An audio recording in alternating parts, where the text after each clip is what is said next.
Welcome, ladies and gentlemen, to the 1 year anniversary episode of the Heel Hook Show on our newly named channel, the Heel Channel. It's a weird one kind of doing this because, like, it's weird to think this has been going on for a year.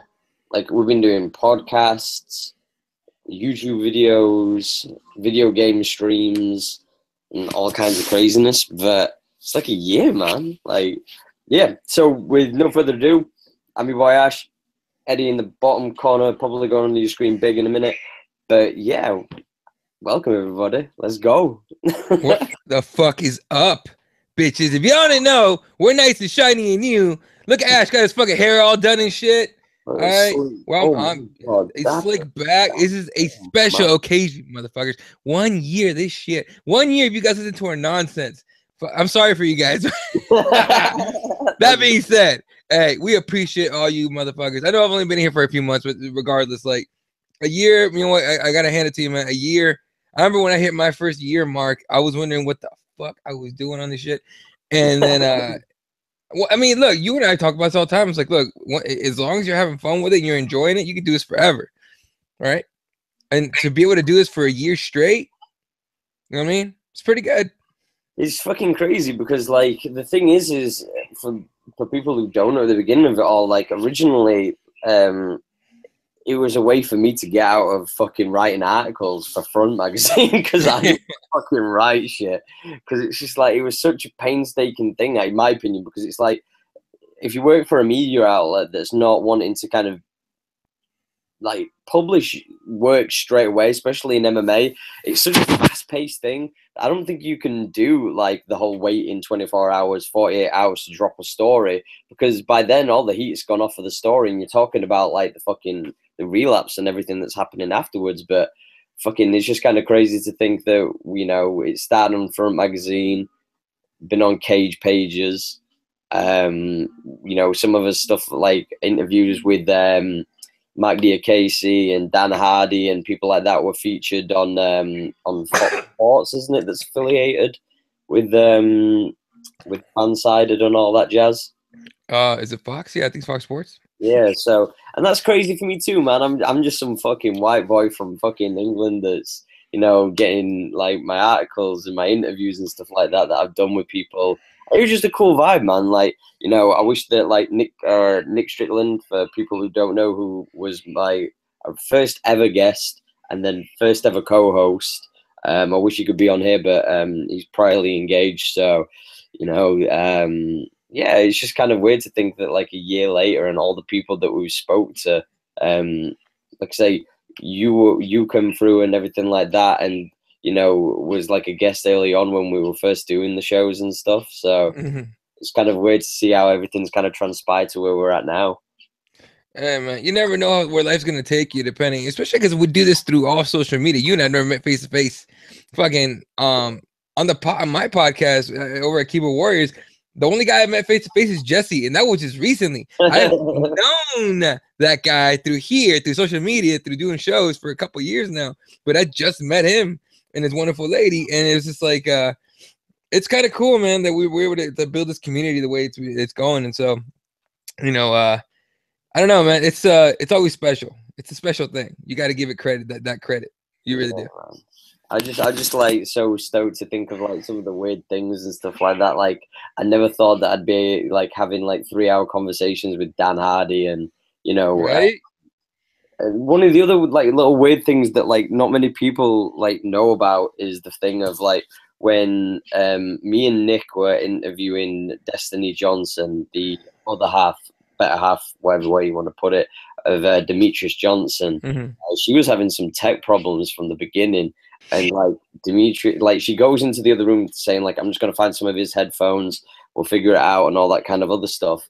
And then literally, like, she comes back and she just sits there and she's just smiling, and we're like, are you good? And she was like, and then Demetrius Johnson comes fucking through, and like he's sorting out the fucking computer saying, how you doing, guys? And we're having this conversation. I'm like, I'm talking to Demetrius Johnson for like, I think it was no more than like a couple of weeks later. I think it was when he was just in training to fight Reyes. So like, it's so weird to think that I was talking to the champ who went on and dominated, and you know, like it's weird to know that I've had a conversation with what some people would come like they'd say was the pound for pound greatest fighter in MMA. Like, yeah, it's craziness. So, dude, it's not. I mean, yeah, and it's not over, dude. You're gonna keep getting shit like that all the time. Like, you gotta talk to guys on the come up that in 2-3 years will be champions, will be the biggest names in the sport. You'll be like, shit, I talked to that guy way back when.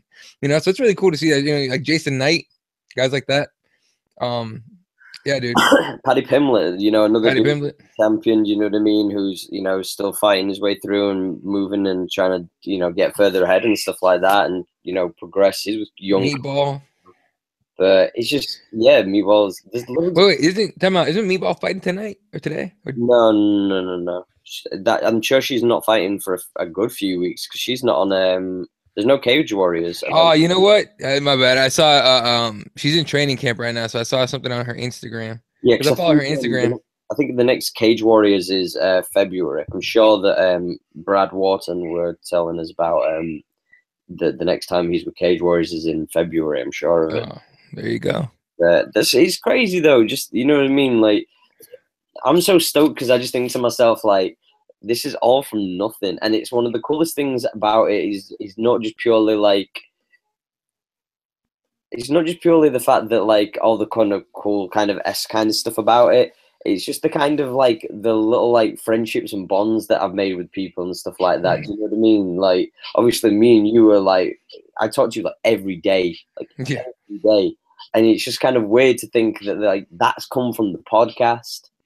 And there's loads of other people, do you know what I mean? And like Twitter's one of those kind of communities that like a lot of people know everybody. So then you start to branch off and you know, like this person knows that person, then you all kind of huddle in. And there's like a lot of people who I talk to that are purely from like doing this podcast and stuff. And it's just kind of weird to know that like, it's weird to just know that you're talking to some people like, that are from different countries, and like there's people who I talk to from India all the time, and like, you know, all different kinds of places in the world and stuff. And I'm just thinking to myself, this has all come from me talking shit into like a fucking microphone and a camera. Like, it's a stupid thing. Right, it's crazy. You find, I mean, you're like a brother to me, man. It's like fucking. I mean, we talk about like personal shit that we'll never talk about on the air and shit. But like, you know what I mean? Like every day, yeah, like every day. And but the funny thing is like you're on the other side of the fucking world. So it's like, you know what I mean? It's weird. It's weird, but it's cool. It's really nice. I enjoy it, man. I really do. I'm just pumped to kind of keep on progressing and stuff like that. Yeah. We've got a new logo. We're working on the banners and everything like that. We've changed some of the accounts so that they're under the Heel channel. The Heel Hook Show will still remain, and it's still going to continue. It's just going to be one piece of the puzzle that formulates like the entire channel. Do you know what I mean? I just think that I think the Heel Hook Show is something that deserves to be its own kind of entity. And me personally, I just think that the way that the show structures, it's nice that we can talk about like MMA, Jiu-Jitsu and stuff like that for the most part on this show. And I think the few other things that we'll be doing on this channel, you know, we'll be doing gaming stuff. We'll be doing non-related MMA, non-related to MMA podcasts. So you'll hear me and Eddie talk some bullshit with his tinfoil hats on and everything. So.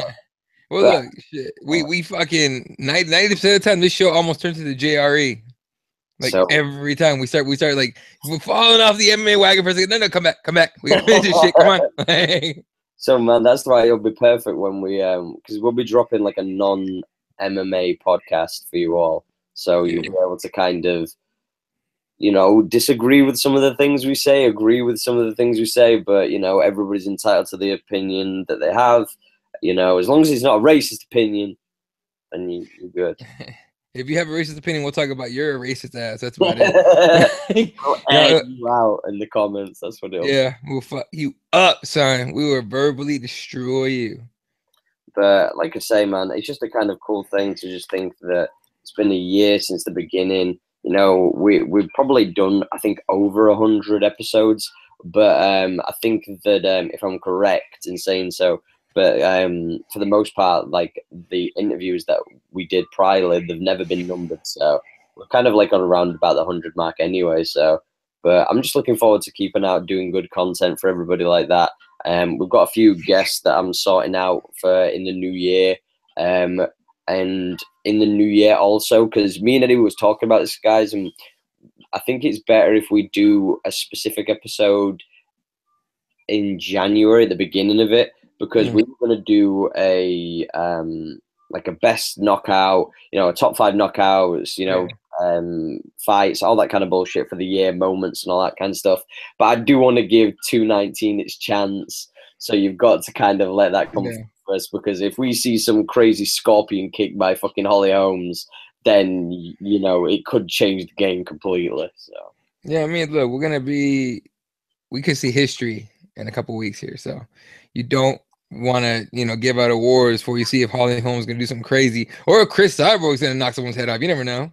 Chris Cyborg by flying triangle, calling it now.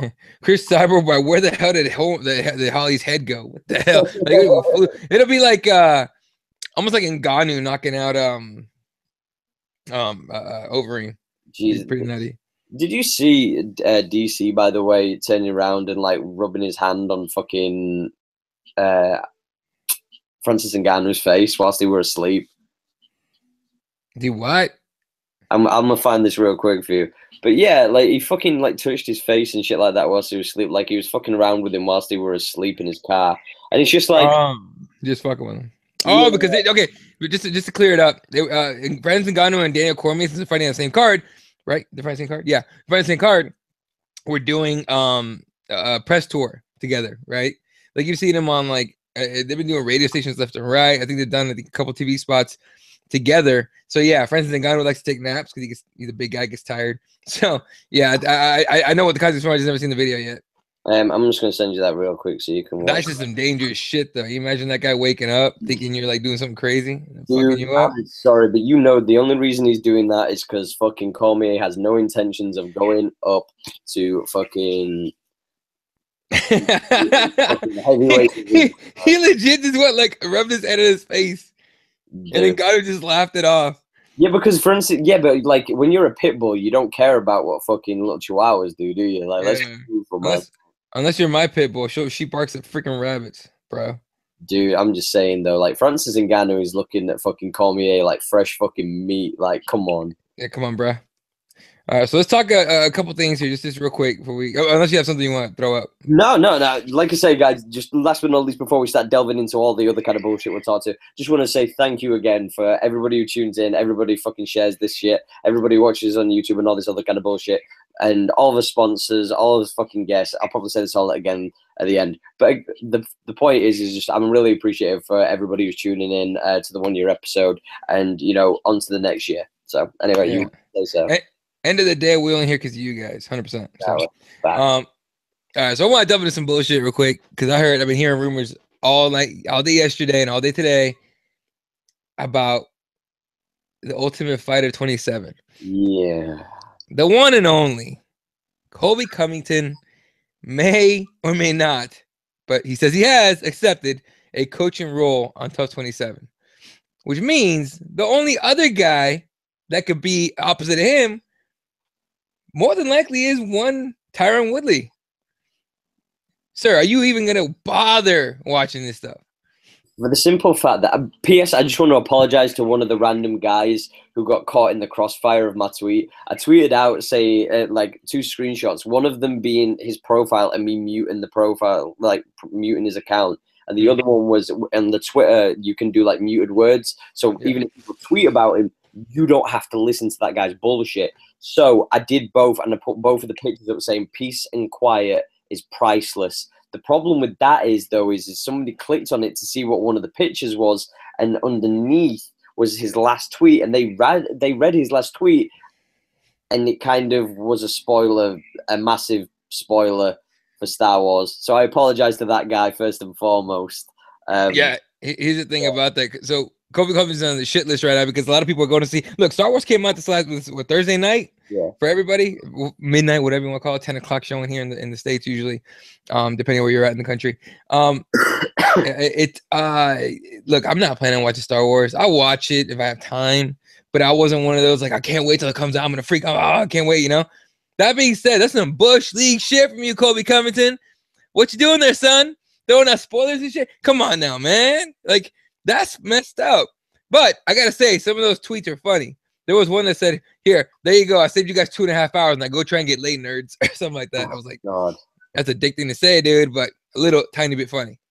I agree. The content of everything is funny, but I think to myself, like, this guy's calling out CM Punk. He's fucking doing spoilers for Star Wars. This guy is so, like, I don't care what anybody says. Like, you know, there's so many people that, like, get labeled with they love the attention, like in MMA and other sports.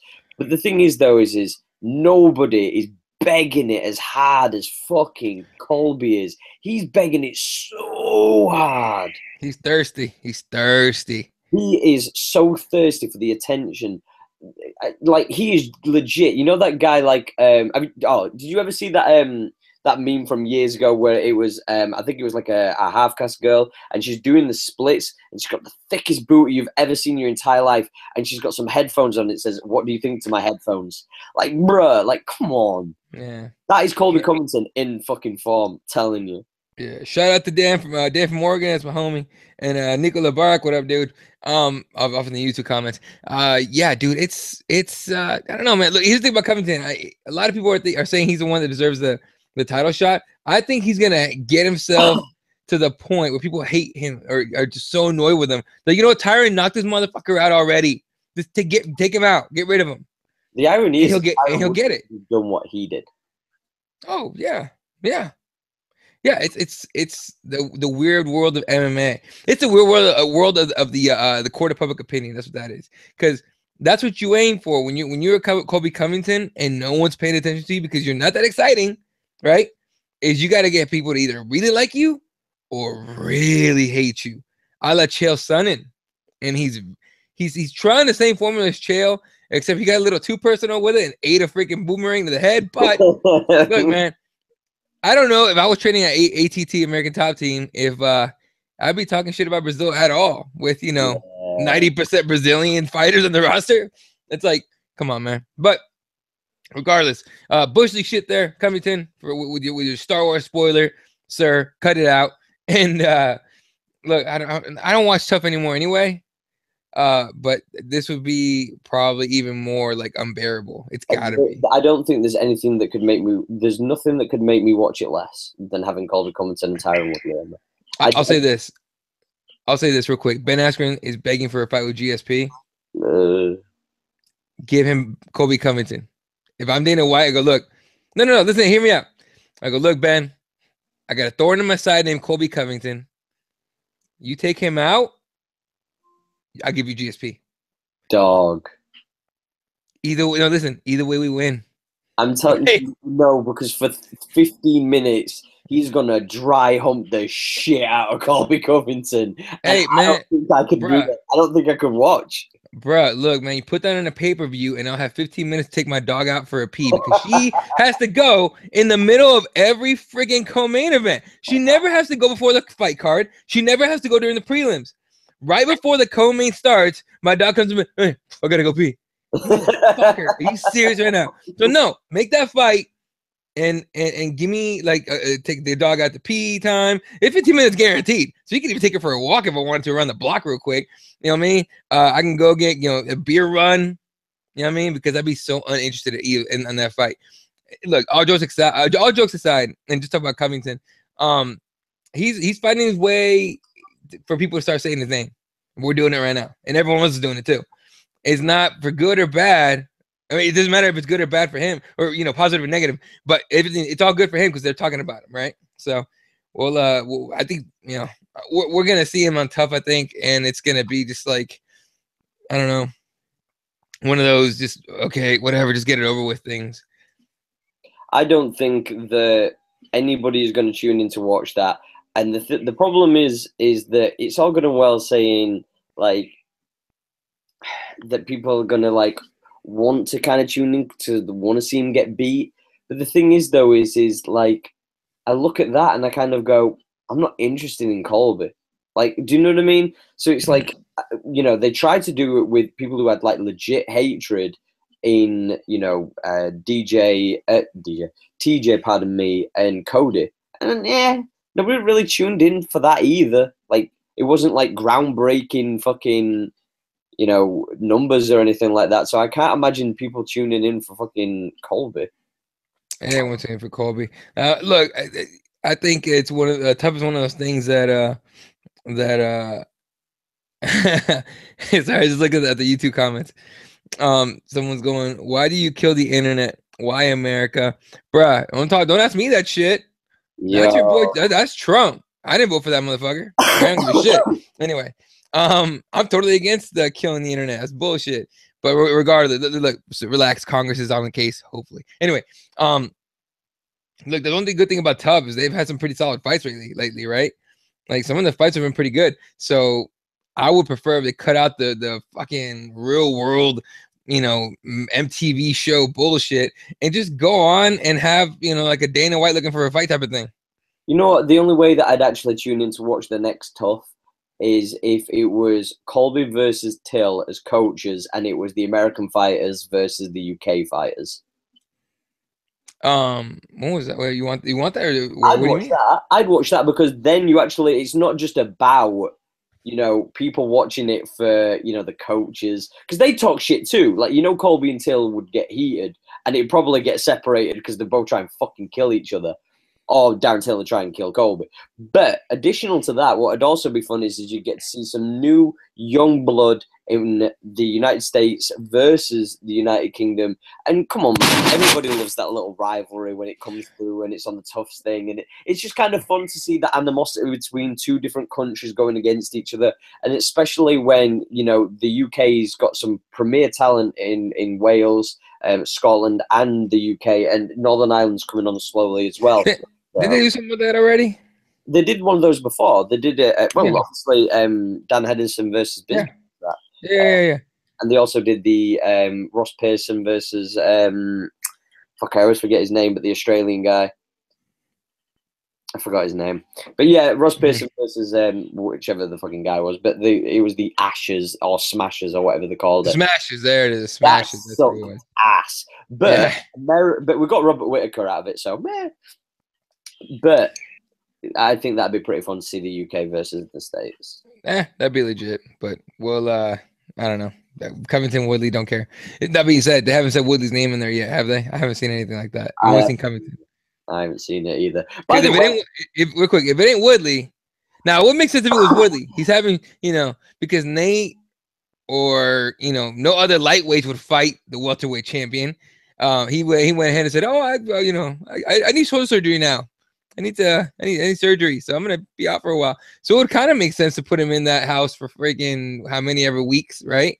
Oh. And then you know, the little build up for a fight. But who else would you throw in there with Covington? Who knows? I don't. There's not enough people. The only other person you could really throw in there is like Wonder Boy. God, I don't want to see Wonder Boy in there either. That's what I'm saying. But that's the only person. The only other person is Robbie Lawler or Rafael dos Anjos, depending on tonight's. You know, the only other person may be Jorge Masvidal, but he came off a loss. So and they're on the same team, aren't they? I don't think that means fuck all nowadays. No, wait. I don't think he's on the same. No, I think he Henry Hoof Combat Club? Yeah, he left to go to Hoofs, actually, yeah. Oh, okay, Combat Club, right. Okay, never mind. Oh, well, that would make sense. And now I actually wouldn't mind watching that because Masvidal ain't taking no shit from nobody. So let's go ahead and see that shit if you want to see some drama. The only problem is Colby's already third in the rankings, so the only person that really makes sense is either Wonder Boy or Robbie, based on the rankings as they currently stand. Meh. Whatever. All right. Then moving on, dude. Would you see something? Can we talk about welterweight scene? I actually forgot about it because we breezed over it in the last episode. GSP eat a big bowl of dicks. I'm sorry, right? Roy St. Pierre, to quote your boy, But fucking Kirby was so spot on. This fuck GSP, man. You come through, you eat some nasty elbows off a fucking nearly retired 40-year-old fucking Britishman who, let's be completely honest, is at the back end of his career. You got your ass handed to you. Let's be honest. If you hadn't fucking ripped his fucking jock strap off, and he had to walk around with his cup swinging around his knees, I'm so sorry, guys. Y'all can call me a hater, but fuck GS. Yeah.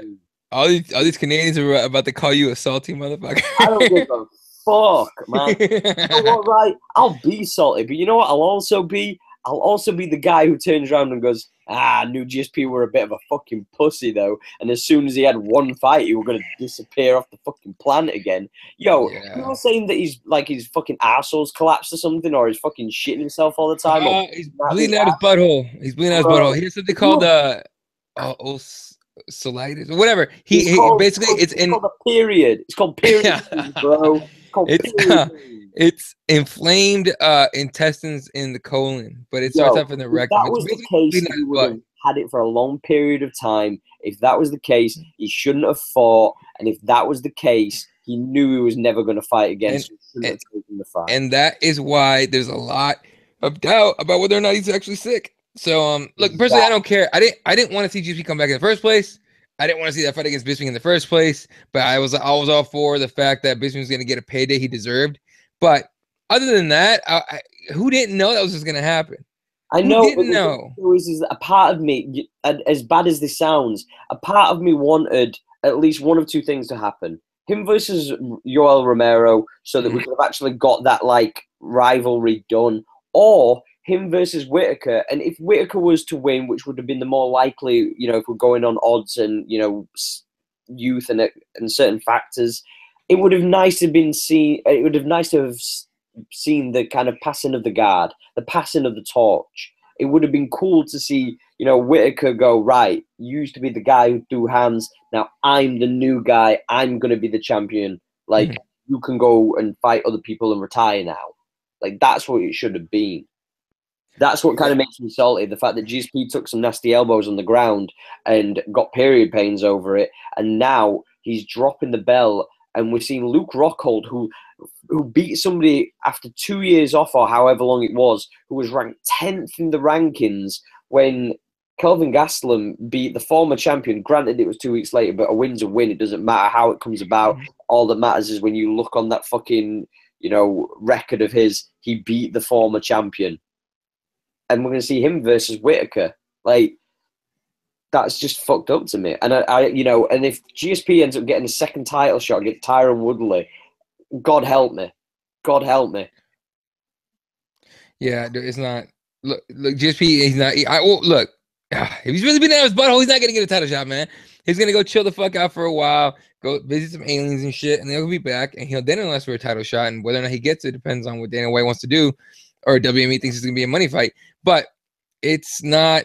Look, man, we all knew this was going to happen. You know what I mean? And I'm with you. I'm bummed out that he did it. I wish he'd never come back at all. And because we knew the only reason I didn't want him to come back is I knew he was going to bail, right? Not that he's going to retire again, but I knew he was not going to stay 185 because that's a ridiculous thing for him to do. So, I think he'll end up taking like a year or two off, probably like a year off, and then try to come back and fight at 170, fight whoever the champion is. I don't think he wants to fight Tyron Woodley, but that I know Tyron Woodley wants to fight him, right? So, yeah, that's where we're at, dude. Absolutely hate it, dude. That's where we're at. Honestly, and the worst thing about it is all the fucking little Drogo GSP fans that came out of the fucking woodwork. He's the greatest of all time. Shut the fuck up. All y'all pulling out your fucking geese and shit. Grow up.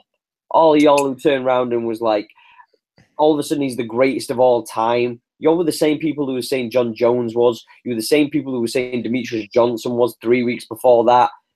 Come on. Yeah. I'm so done with like all these people who come through and just like claim the greatest of all time. Now, one thing that I will say that's interesting, because I'm veering off of GSP because he can eat a big bowl of bits and all that kind of other bullshit. But one thing that did make me happy, apparently, and I know this is going to bug you out, but hear me out. Okay. It did make me happy that allegedly, apparently even more so the point, Conor McGregor said he is fighting in MMA next, not boxing, to TMZ. Apparently, that's sweet. As long as the words are, and now defending the goddamn belt, just because I'm tired of the same old thing. Look, I'm not even a big time McGregor fan. I respect the guy and I enjoy watching him fight. I'm a fan of his, but I'm not like a super fan that defends everything he does. That being said, I'm just annoyed by, well, why don't you just defend the belt at some point, bro? Like, yeah, he should, but can we just stop begging for it? Because it's not going to happen. We keep begging for it. If he doesn't now, it'd be great. Just, we could put that behind him. He defended a belt, win or lose. He tried to defend it at least. And let's see that Tony Ferguson fight. That being said, Tony Ferguson just had, what is it, shoulder surgery? Elbow surgery. Too much jacking off. And just kidding, he probably didn't need to. But elbow surgery, and he's gonna be out for a minute. So it's very possible he fights somebody else. Whether it's the Nate fight, I don't think it'll be the GSP. God, please don't be the GSP fight.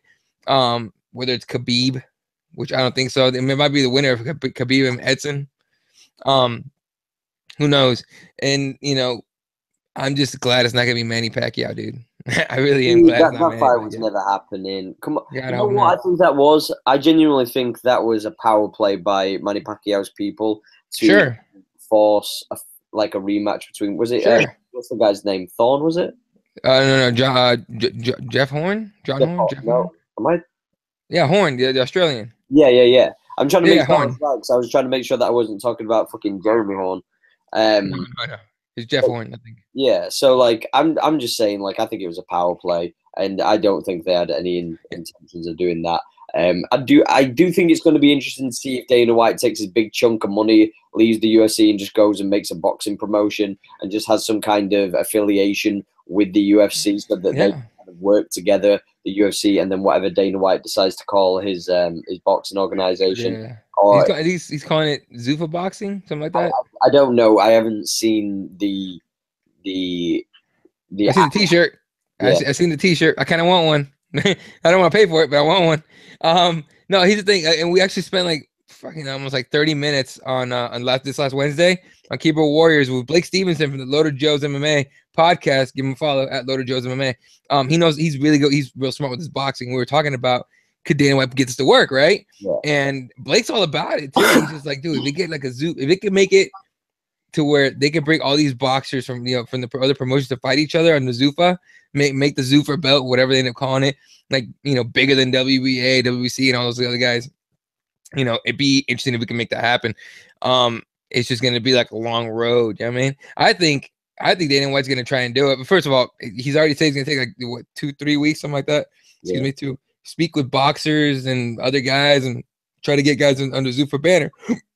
But keep in mind, Dana White was a boxing guy to begin with. He was promoting boxing back in the fucking day. So it's not like he doesn't know where he's at. Not to mention, wouldn't kill him, wouldn't hurt, especially with all the money he's got. It wouldn't hurt to try something new as far as boxing promotion goes. Something that maybe Mayweather hasn't tried, or or Golden Boy over with the Oscar that he hasn't tried, or Bob Arum's old ass, or whoever else, right? Just try something different, see if it works. Why not? You know what's the scary thing though? What if he actually does what he did with MMA and make it so that rankings don't actually matter in boxing? They don't matter in boxing anyway, dude. No, but I'm talking really don't matter. People do not give a fuck kind of UFC where it's this guy knocked somebody out by vicious fucking flying punch. So I'm playing guys before you start getting all angry or something like that. But if fucking some guy knocks somebody's head off and they're 8th and he's you know what, he's getting the next shot because that video's gone viral. Come on, man. Hey, it's the new landscape. I mean, look, right before the UFC was bought by WME, I said, I remember I kept telling during the show, you can go back friggin' 30 episodes, whatever it was. It was I think I said something to Kirby and Jesse about, man, wait. Dude, I wonder what this is going to look like in 2 to 3 years, man. Wonder what this game is going to look like in no time. Changes are going to be coming. It's going to be money-based, especially with the McGregor money fight shit, right? That alone, by the way, changed everything. The phrase money fight has changed MMA as a whole forever, probably forever. As soon as that was a phrase, you could think McGregor Nate, you can think McGregor Alvarez, whatever you want to call it. You could thank all those fights, basically Conor McGregor, for making it so the WME is like, wait a minute. We could do the right fight, Maia versus Woodley, or we could do the money fight, GSP Bisping, or even better, McGregor Alvarez. What makes us more money? Woodley Maia, Alvarez McGregor. Let's go with like 15 more of these McGregor Alvarez's and pay our shit off because we are broke. They're not broke, but we owe a lot of money. Let's get like 15 more of these right here, see what we could do. Oh, but this guy doesn't deserve the shot. Deserve. What is deserve? Whatever. Same, bro. Same. You want to get paid or not? That's literally what's going on. So the whole landscape has changed, dude, to where I say every show almost, forget who deserves anything. No one at this point deserves and earns is out the window. It's who has made their name big enough, or their face or their personality big enough, or made loud enough noise to get like, oh, well, I kind of want to see him and him fight. I pay for that kind of shit. Vince McMahon, the owner of WWE, pardon me, or WWF formerly, as people may know it, but he has an expression that he uses within his what he likes to use amongst his talent. Yes, sir. Reach for that brass ring.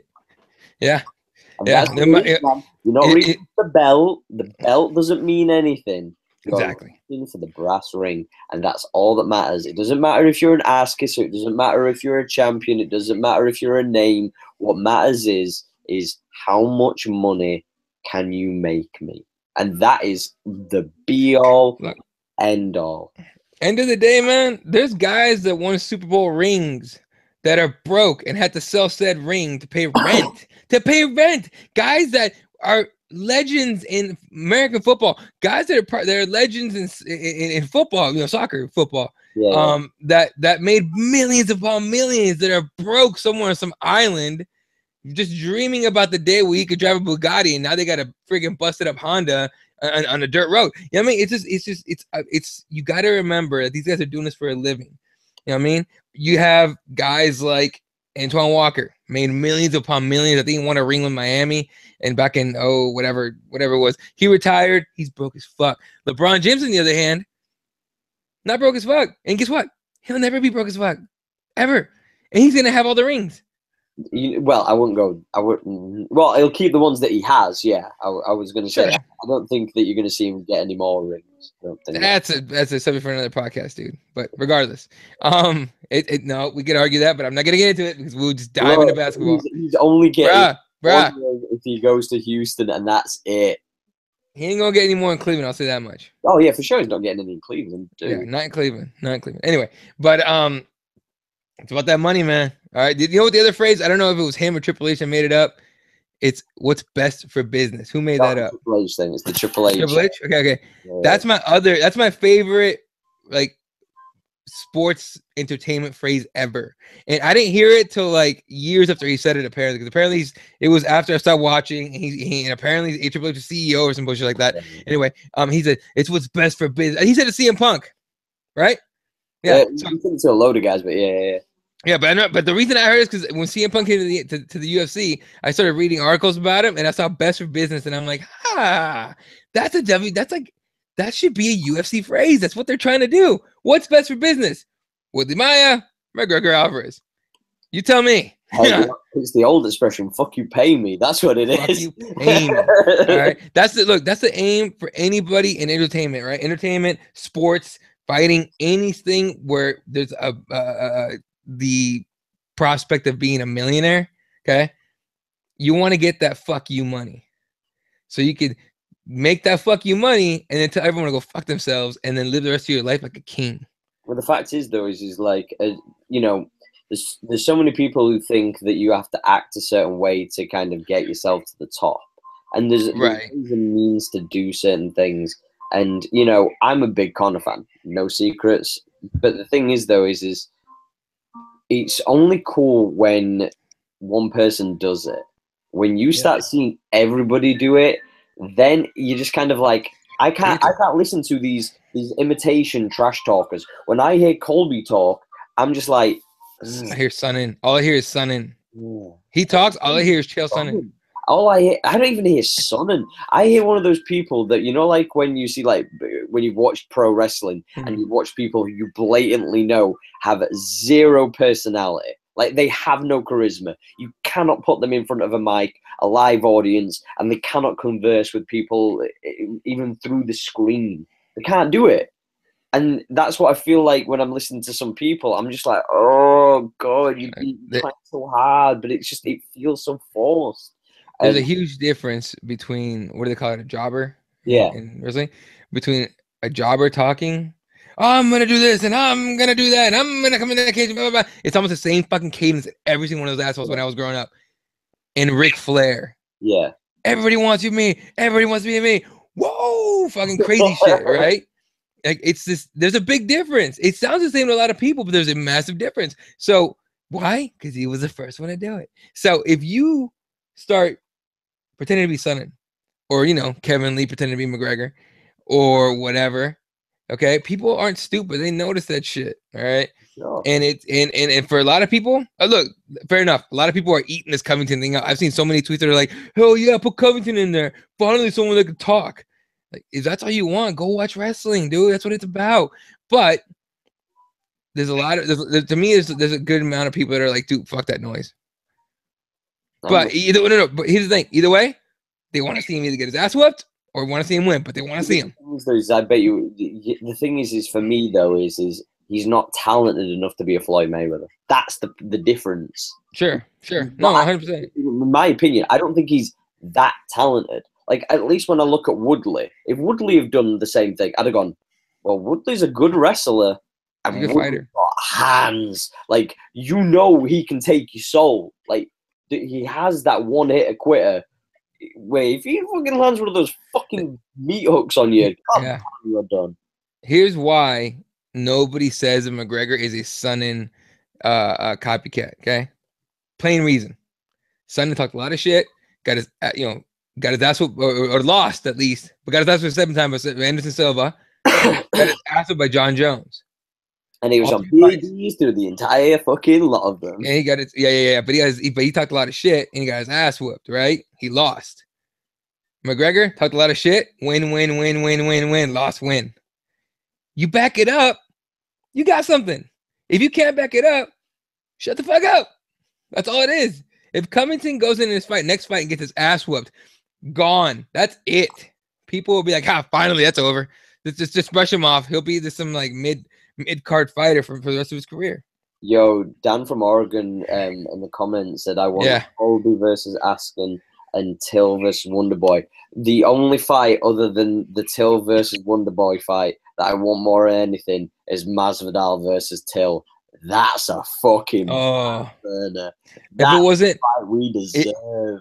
Maybe, yeah, no, for sure. But if it wasn't for the fact that I'm pretty sure Masvidal will be super undersized in that fight, right? Everybody's super fucking undersized going. Yo, how old? Darren Till? Hey, Darren Till will be a middleweight before his career is over, guaranteed. But yeah, but for now, go get that belt, son. I like Darren Till. I don't want to see Darren Till get in there and fight for a belt at some point soon, the next year or two. Definitely get in there. But definitely get in there while you can still make 170, boy. Because damn, that is a big dude. He's going to be a 185er very soon. 100%.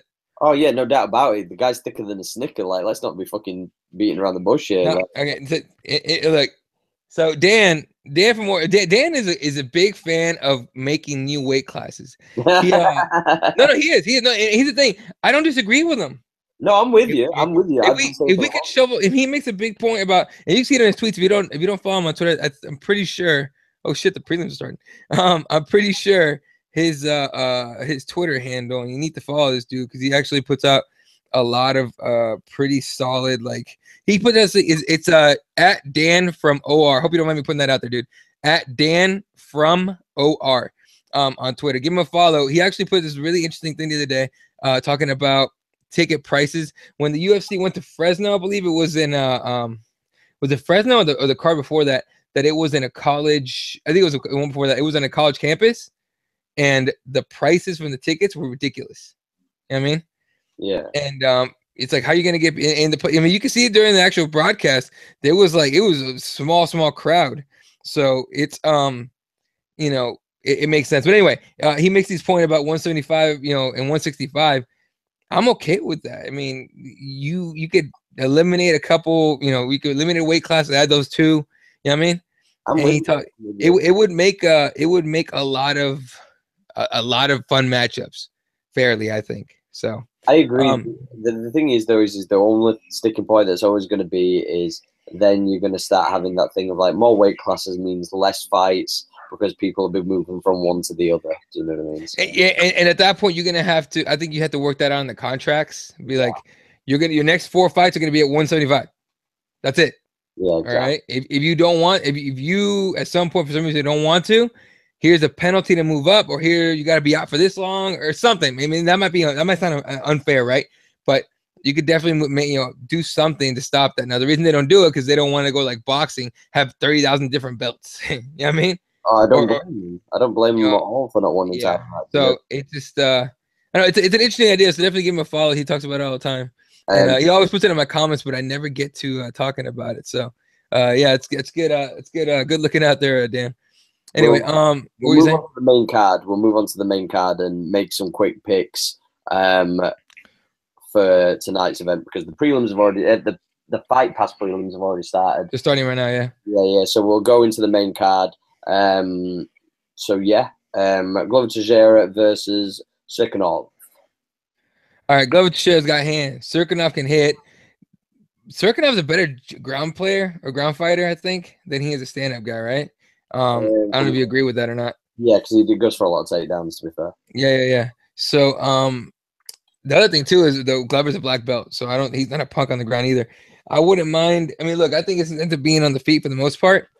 I do think Glover's gonna look, man. If you look at the resume, I always like to look at the resume. Who have they fought? What experience do they have? To me, experience is ridiculously valuable. If you look at the guy Serkinov has beat, or at least fought, and you look at the guys Glover has beat and fought, it's not the same, not even close. So I think this is a big fight for Serkinov, right? Not only in the name, but a step up, in my opinion, experience and competition level. And I think Glover's going to stay and be smart with it and point fight him and just win by decision. I think the opposite because Ozdemir obviously flatlined Serkinov, but Serkinov was, on a bit of a tear himself, going on a few, knocking out a fair few people. Don't forget as well, Glover has been battered in his last few fights. Yeah, he got beat up. He got fucking absolutely beat from pillar to post by Alexander Gustafsson. So he did. Not forget how much he got his fucking ass handed to him. I'm going with Serkinov. I think it's just going to be a steady ground and pound. I think he's going to wear and tear him out, and I think he's going to get the W by decision. I think Glover's on the back end now. I think Glover's going to be gone by the end of the year. Yeah, it's possible. By the way, powerfulufc.com not giving a fuck that the cover has Jose Aldo on there against Ricardo Lamas, and Josh Emmett is just he's just some bum. Just forget it. Don't worry about it. Just don't even bother changing it. Don't worry about it because it doesn't take 5 fucking minutes on Photoshop to fix a picture. You fucks. Oh my Jesus! Like, you know what pisses me off about any sport is crappy production. That is part of production. It's crap. Fix it. Just saying. I'm with you, bro. I'm with you. Ponzinibbio versus Mike Perry. A brawler against a technician's son, and the technician's going to come out looking shinier than a shiny turd. How quick do you think he's going to poke Mike Perry in the eye then? Just fucking immediately. Hey, look, bro, if I'm Ponzinibbio, fuck whoever's the ref's like, okay, fight. I come out like this. How you want it? How you want it? It's coming either way. How you want it? Okay. I poke the fuck out of Mike Perry. I take the warning, and then I start punching the eye that I poked. What's up? No, look. In all fairness, that is fucked up. He needs to. Was it every fight he's poked his opponent, right? Yeah, like every fight. Really bad against fucking Gunnar Nelson. Hey, that might have won him the fight. He did win him the fight because he poked him in the eye and then knocked him out. So what do you want? Yeah, he did win the fight. Regardless, Gunnar Nelson's not a brawler, so it don't matter. This guy's a brawler. And the Ponzinibbio just pisses him off, pokes him up once. Perry's gonna lose his mind, try to kill him. And then Ponzi's gonna be like, all right, counter punch your time, and crack, done. Ponzi's gonna win this, whether dirty or clean. I think he's got at least a decision win. Oh God, this is gonna end by knockout. I believe Ponzinibbio is going to get the knockout because I think Perry gets too aggressive, and I think a few eye pokes and it starts going sideways. The way I hope that Mike Perry wins because then we could potentially see him versus Darren Till. I don't want to see that. That's why. The only reason that I want to see that fight is because I see Darren Till flatlining him, and Mike Perry is going to have to eat his words and probably a few of his teeth as Darren Till's over his face going, ah! But yeah, Ponzinibbio is going to get the win. Oh, yeah, I'm with that. Yeah, that makes me mad though because I want Ponzinibbio to get chin more than anybody in that division. Yeah. Apart from obviously Colby. Ricardo Lamas versus Josh Emmett. Josh Emmett coming in not 2 weeks, but a very short notice. Had to make the 145. At 155. So he's coming from 155 to 145 on short notice. Misses weight, comes in at 148.5. It's just so many factors against them. I gotta think Ricardo Lamas is ready to go. I mentioned Ricardo was training for a murderer in Jose Aldo. He wasn't training for Josh Emmett. Okay, different styles, sure, but also a very different level tier fighters. All right, we're talking Jose and Emmett. So this is Ricardo Lamas' fight to lose. If he drops this, Emmett gains a lot, in my opinion. But I really don't see it happening. Ricardo Lamas is gonna TKO him second round. I agree with you. I see this ending. I was thinking either the second or the third round. The only thing that kind of worries me is obviously, like you mentioned, the miss on weight. That he could have potentially gone, fuck cutting all this extra weight. I'm doing this fight for fucking like money that I wouldn't have anyway. Yeah. So why not? I'm unranked. I'm against the third guy. If I can get a win over him regardless of me missing weight. Who did that? One of the Oliveras did that. Cowboy Oliveira. No, sorry. Cowboy. It was Cowboy. Cowboy lost. He missed weight against Will Brooks, beat him, and gained a shitload off of that. So, look, man, 30% off your purse to possibly move up pretty big and get a bigger fight. I don't see why not. You weren't supposed to be in this fight, so it's money that you wouldn't have necessarily had. Exactly. So, I mean, you could be right, but yeah, fuck cutting another 3 pounds or whatever it was, 2 pounds. I'm still going Ricardo Lamas, but still, yeah, it's a nice little advantage to go, fuck it, I ain't cutting. It's a factor, sir. Yeah, so I'm going with you, Ricardo, but I'm going to go with the third because I just think that, the lack of preparation, still trying to cut the weight, but I think that the third round he'll just bully him through, no pun intended with the nickname. Main event time, Robbie Lawler versus RDA. Can I just mention this first and foremost? Go ahead. RDA looked fucking thick, though. Like, RDA looked built, to be fair. Like, I thought he was going to be a lot smaller in comparison to Robbie, but Robbie looked, obviously he's taller and he's a little bit leaner, but, like, RDA looked fucking, like, stacked. I'm not lying. Yeah, no, he looked big, he looked thick, he looked like he was back in the supplements. I fully believe he was cheating before. I don't give a fuck what anyone says. All right, I don't give a fuck what he was saying. That dude looked like a different guy once the side came in. All right, get mad if you want to. Look at the pictures, look at the performances, and I don't have to say shit to you. And the injuries. You see yourself, especially the injuries. Bro, come on, put ice on that shit. Anyway, no, but fair enough, he pulled out. But let's say he's clean, which probably is because the side tested him over and over again.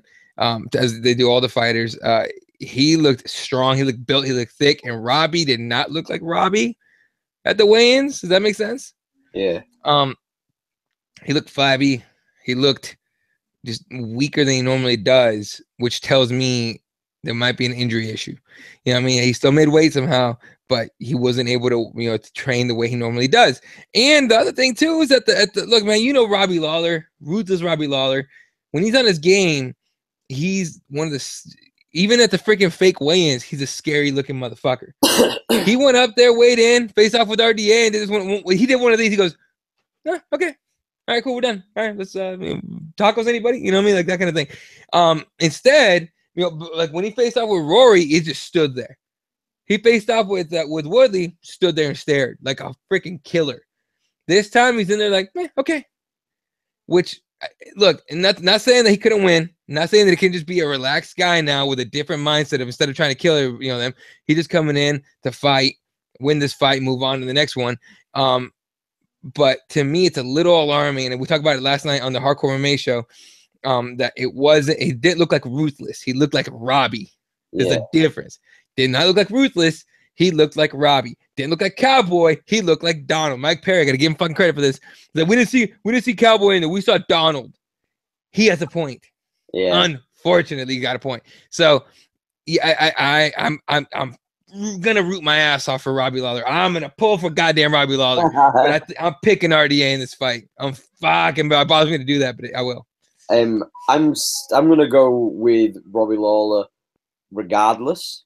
Yeah. I'm gonna go by decision. I think it's gonna be similar to the Cowboy fight between him and Robbie. But what you're going to see is you're going to see a lot of fucking takedowns and shooting from RDA. If RDA isn't trying to take this to the ground and fucking wrestle fucking and try and work jiu-jitsu, there's no point in being in this fight for me.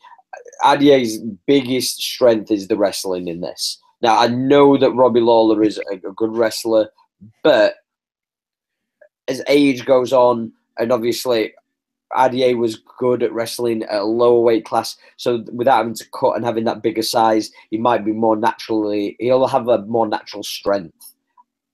My biggest concern is the wrestling for Robbie. That's just my opinion, because Robbie's not known for working off of his back either. He's not, but I really don't. I mean, come on, RDA's gonna take him down. I think he can take him down. I really think he can. Yeah. I just don't think he will. That's the thing. I think it's going to be a lot of stuff takedowns, and I think you're going to see a lot of Robbie Lawler making this a really dog ugly fight and trying to swing and climb down. Because we know that RDA can try and do it, but if you can't do it against Eddie Alvarez, good luck trying to do it. Yeah, exactly. Don't forget the reach advantage there. It's only 4 inches, but it's something.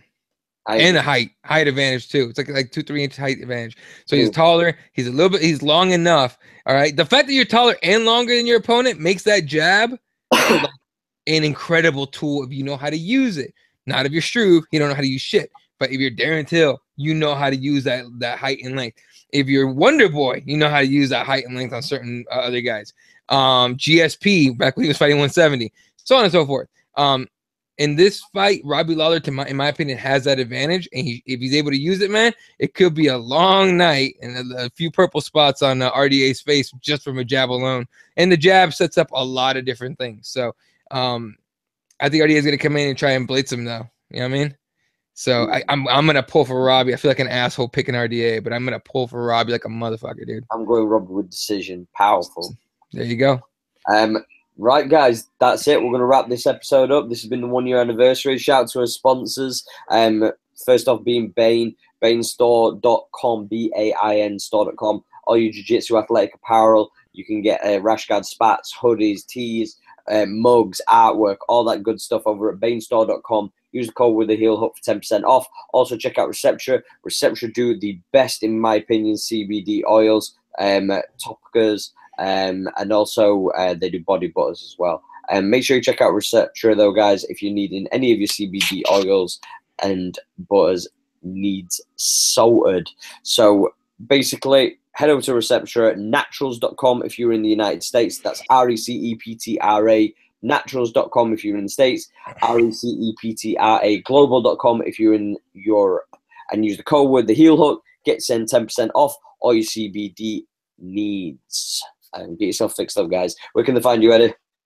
All right, you can find me on Twitter at ELO31, on Instagram at Keyboard Warriors MMA. All the podcasts are on YouTube, first of all, at keyboardwarriorsmma.com, but they're also on iTunes at Keyboard Warriors MMA. So everything Keyboard Warriors MMA, just put it in the Google search and you'll find your way there. And definitely subscribe to this channel. Definitely subscribe to Keyboard Warriors. And shout out to Represent, as always. RepTheWarriors.com. Get yourself some gear. It's Christmas, motherfuckers. Order today. Order now and rush that shit back so you can give it to your loved ones. I already got, dude, I'm not going to lie, most of my people are going to be like Represent stuff. So what can I say? It's all good. No, it's all good shit, though. It's like hats, shirts, everything. All right. RepTheWarriors.com. Get yourself some of that shit. And I know, Ash probably going to do this right now anyway, but I haven't been here for the whole year. But I think it's like about 7 months of it, or like 8 months. 7 months, 6-7 months, something like that. Let's just put it at 6 months, just cause. But to you, really appreciate it for the opportunity. This wasn't expected or planned or anything. I came on as a guest 1 time, and then 2 times, and then 3 times, and then fuck it. So now we're just on it. So I really appreciate the opportunity, my friend, and I'm really glad to become, you know, just really good friends with you and everything. And I consider you a brother of mine. It's just fun for me, man. So appreciate the hookup.